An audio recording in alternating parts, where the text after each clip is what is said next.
Well, the Academy teaches you so many things. You get such a broad exposure about life. I mean, it's just, it's really surprising. And somebody had thought it out very well. Besides academics and sports and that sort of thing, the emphasis on those, the summer travel and your exposure there, foreign languages, it gave you such an all-rounded exposure, things that you'd never thought about that you would get to see. And this carries over into a lot of other things you do in life, but it, as much as anything, gives you confidence. You're able to socialize, you're able to work with people, you're able to observe all these different situations. And I think that's so important in life, that you're able to experience these things. There are just so many things that we were exposed to in a very short amount of time that helps breed confidence and interest later on in life. I learned a lot about myself, that I was capable of things I didn't think I was capable of before.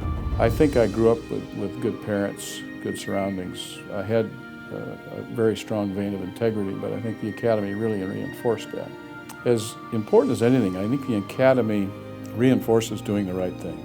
If you just do the right thing in life, and I think that's one of my credos, if you just do the right thing in life, help somebody or do something that nobody's ever going to see, and they may never find out about it, but you did the right thing when nobody was looking.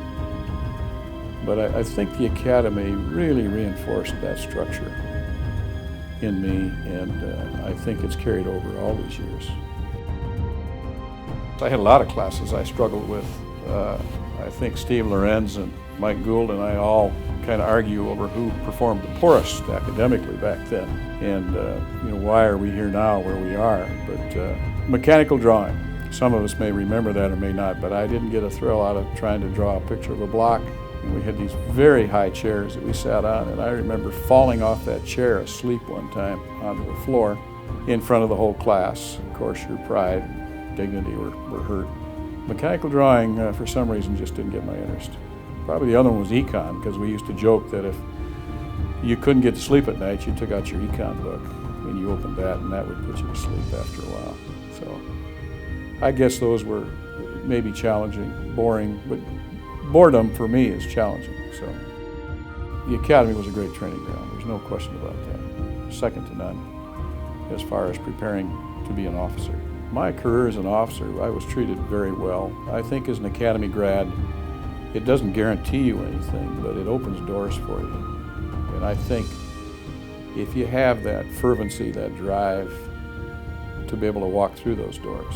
And I always had a rule with a new job that if I really worked hard the first 6 months to a year, you built up some IOUs. I think I learned a lot of that from the Academy. Work hard, good things will happen. I think integrity played a role that was well bred into me as an officer.